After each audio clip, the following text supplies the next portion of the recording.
L'Institut des sciences de la communication avait été créé en 2007 à l'initiative de Dominique Volton, avec pour objectif de créer, dirais-je, une dynamique au sein du CNRS à propos des questions de communication.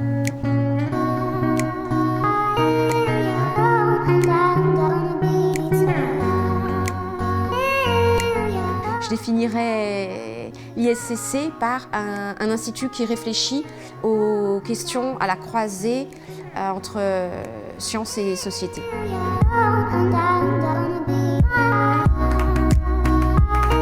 Il y a ici ce dont on ne dispose pas toujours dans d'autres environnements scientifiques, c'est-à-dire une équipe qui est à la disposition des chercheurs, qui travaille très étroitement avec les chercheurs. Ce n'est pas un prestataire de service, il y a une vraie dynamique.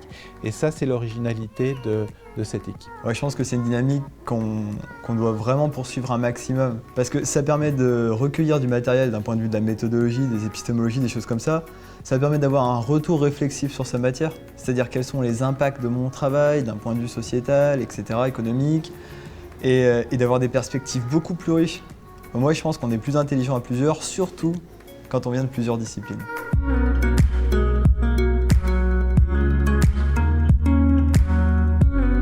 Il y a l'équipe de recherche ISCC elle-même, donc des enseignants-chercheurs et des chercheurs des universités tutelles de l'ISCC ou bien du CNRS et qui assure ici, je dirais, le moteur scientifique principal de cet institut.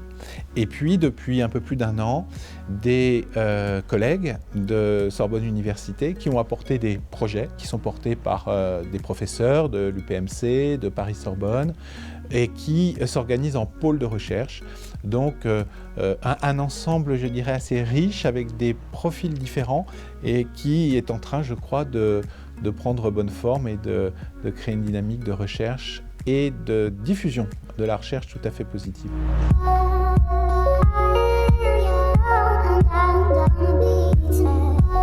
Là, j'ai eu récemment la joie de rencontrer Pascal Griset, le nouveau directeur, et qui m'a embarqué dans l'aventure de parler de mon expérience et de la lutte que je mène avec le langage pour tenter d'y insérer des messages qui viennent de la science.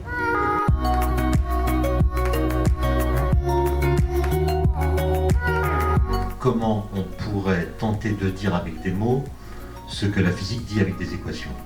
Et on n'a pas habitué les scientifiques à aimer les non-scientifiques. Et ça, je pense que c'est un problème qu'il faut travailler et qu'on travaille très sérieusement. Je fais des choses qui ressemblent beaucoup à de la diffusion.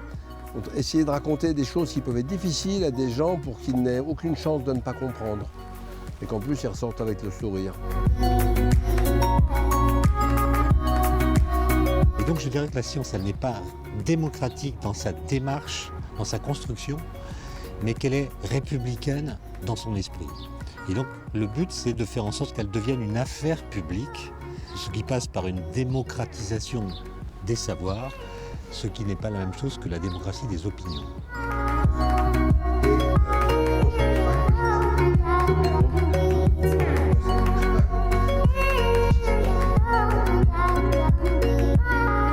Pourquoi l'informatique transforme complètement le monde? Les gens le subissent et ne comprennent pas de quoi il s'agit.